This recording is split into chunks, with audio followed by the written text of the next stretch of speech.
The 2026 World Cup final ticket just hit $32,970. And that's not even the craziest part. FIFA advertised tickets for just $60, but almost nobody could actually buy them. Fans call it a setup. Experts call it illegal.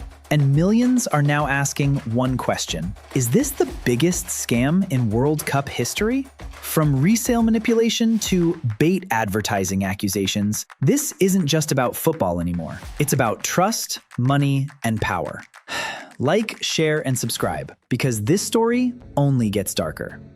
The $32,970 shock when football became luxury. $32,970 for a single match ticket is not just expensive, it is a breaking point. This number transforms the World Cup final from a global celebration into an exclusive luxury experience reserved for a microscopic elite. For context, that price exceeds the annual income of millions of people around the world. This is not a premium hospitality suite or a corporate package with added benefits. This is the secondary market price for simply being inside the stadium. The contrast is brutal. The World Cup has always been marketed as the people's tournament, a stage where fans from every background come together. That identity collapses when access is priced beyond reach. This is not normal inflation or increased demand. It reflects a deeper shift where football's biggest event is no longer designed for the global fan base, but for those who can afford extreme exclusivity.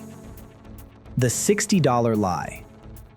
Inside FIFA's bait advertising claim, the most controversial detail is not the $32,970 resale price. It is the $60 ticket that almost nobody could actually buy. This price was heavily promoted, creating the impression that the World Cup final remained accessible. In reality, these tickets were either extremely limited or effectively unavailable by the time general sales opened. This is where the accusation of bait advertising emerges. Under European consumer protection standards is not just misleading, it can be illegal. The strategy appears simple. Lead with a headline-friendly figure to maintain public goodwill, while the real market operates at dramatically higher levels. This disconnect fuels distrust. It raises a critical question about intent. Was the $60 figure a genuine offer, or a calculated illusion designed to protect FIFA's image while the actual ticket ecosystem shifted toward high-value extraction? Who is really profiting? The resale market is where the story becomes more complex and more troubling. Tickets released through official channels often reappear on secondary platforms almost instantly, but at massively inflated prices. This is not purely organic demand. It is driven by a system where scalpers, automated bots, and possibly privileged access channels dominate early acquisition.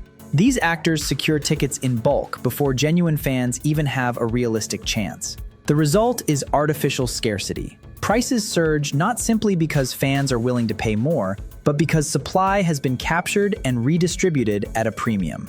The key issue is accountability. While the structure allows this ecosystem to thrive, the uncomfortable question remains unavoidable. Even if indirectly, does the system benefit from this inflation while maintaining plausible deniability? The jump from the 2022 World Cup to 2026 is not gradual. It is extreme. Entry-level ticket prices increasing more than 7 times cannot be explained by standard market growth alone. Several factors are often cited, including the expansion of the tournament format, increased global demand, and the economic scale of hosting in North America. However, these explanations fall short when examined closely. Demand has always been high for the World Cup, yet accessibility was historically preserved to some degree. What has changed? Strategies now appear designed to maximize revenue at every tier, pushing baseline costs upward rather than expanding access. This is not simply evolution, it is recalibration. The shift suggests that affordability is no longer a priority. Instead, the event is being repositioned as a premium product, where scarcity and exclusivity are not side effects, but deliberate outcomes. A significant portion of World Cup tickets is now tied to corporate packages, sponsorship deals, and hospitality experiences.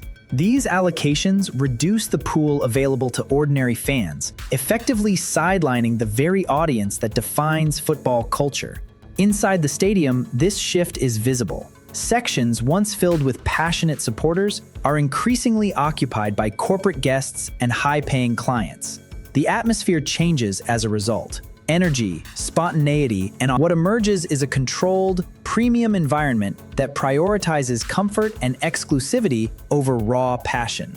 This represents a cultural transformation. Football's biggest stage is no longer centered on its most dedicated supporters. Instead, it reflects the priorities of global business networks. The World Cup is beginning to resemble a corporate showcase rather than a fan-driven spectacle, why real fans never had a chance. For most fans, the ticket buying process begins with hope and ends in frustration. Hours are spent in digital queues, often with no guarantee of access. When tickets finally become available, they disappear within seconds. This is not simply high demand at work. Automated bots and advanced purchasing systems operate at speeds no human can match, securing large volumes of tickets instantly. These tools exploit vulnerabilities in the system, turning what should be a fair distribution process into a technological arms race. Ordinary fans are left at a structural disadvantage. The randomness of selection adds another layer of opacity, making it impossible to verify fairness. The outcome feels predetermined. When tickets vanish before genuine buyers can act, the process stops being competitive and starts looking controlled. This is why frustration runs so deep. It does not feel like bad luck. It feels like participation in a system where the outcome was never truly within reach. Under European Union consumer protection laws, promoting a product at a specific low price while failing to provide reasonable access to that price can be classified as a misleading commercial practice.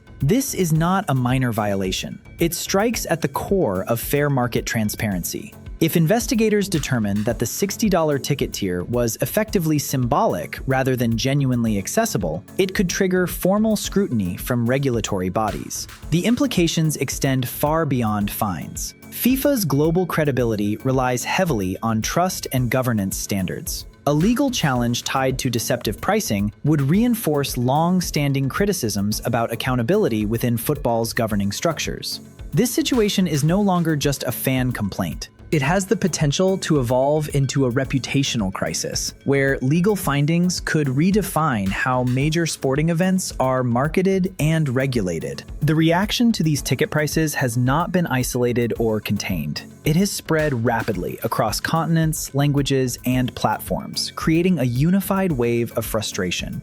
Fans are not just complaining, they are documenting their experiences, sharing failed purchase attempts, and exposing the gap between advertised prices and reality. Social media has amplified this anger into a global conversation that extends beyond football communities. Mainstream audiences are now engaging with the issue, recognizing it as part of a broader pattern of rising inaccessibility in major events. The tone is consistent, disbelief mixed with resentment. Memes, boycott calls, and critical commentary are all pointing in the same direction.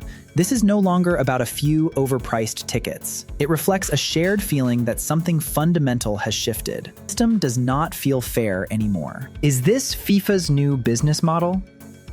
The World Cup, once positioned as the most inclusive event in sport, is now adapting to these commercial pressures.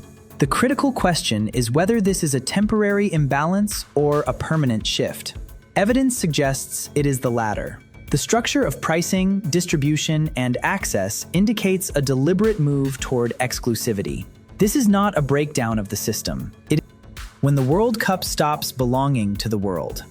The decisions made now will shape how future generations perceive the competition.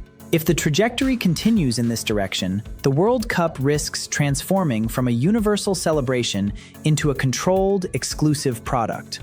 And once that shift is complete, rebuilding trust may be far more difficult than raising